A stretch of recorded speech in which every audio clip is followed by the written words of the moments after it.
చిటికెన వేలికొండ. బృందావనంలో రోజులు చాలా సంతోషంగా ఉండేవి.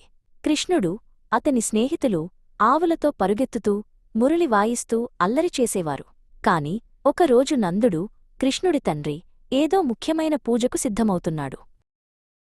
కృష్ణుడు, నాన్నగారు, ఈ పెద్ద పూజ ఎవరికి అని అడిగాడు. కన్నా, నందుడు నవ్వుతూ, మహోన్నతమైన ఇంద్రుడికి.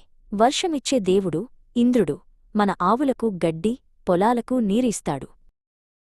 కృష్ణుడు ఆలోచించి, అయితే నాన్న, ఆవులకు గడ్డి, పండ్లకు నీరు ఇచ్చే ఈ గోవర్ధన పర్వతాన్ని ఎందుకు పూజించకూడదు? అది మన ఇంటికి దగ్గరగా ఉంది కదా అని అడిగాడు. గ్రామస్థులు కృష్ణుడి తెలివైన మాట విన్నారు. అందరూ కలిసి ఇంద్రుణ్ణి కాకుండా గోవర్ధన పర్వతాన్ని ఆనందంగా పూజించారు. పర్వతానికి చుట్టూ రంగుల దండలు, రుచికరమైన ప్రసాదాలు పెట్టారు. కాని స్వర్గంలో ఇంద్రుడికి కోపం వచ్చింది. నన్ను కాకుండా చిన్న కొండను పూజిస్తారా అని గర్జించాడు. వెంటనే అతను బృందావనంపై భయంకరమైన ఉరుములతో కూడిన భారీ వర్షాన్ని కురిపించాడు. ఆకాశం చీకటిగా మారిపోయింది. నీరు ఊళ్ళోకి, ఇళ్లలోకి పొంగిపోయింది. ఆవులు, పశువులు భయంతో అరిచాయి.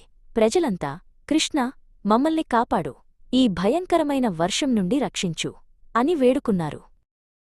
చిన్న కృష్ణుడు నవ్వి, భయపడకండి, నా మాట విని పూజించినందుకు ఆ గోవర్ధన కొండే మనల్ని కాపాడుతుంది అని ధైర్యం చెప్పాడు.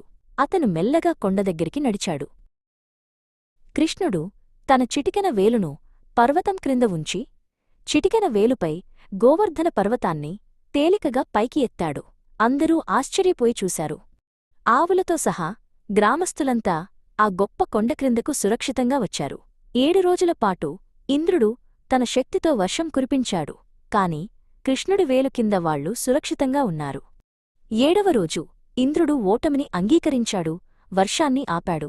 కృష్ణుడు పర్వతాన్ని మెల్లగా క్రిందకు దించాడు. బృందావనంలో ప్రజలంతా తమ హీరోను కౌగిలించుకున్నారు.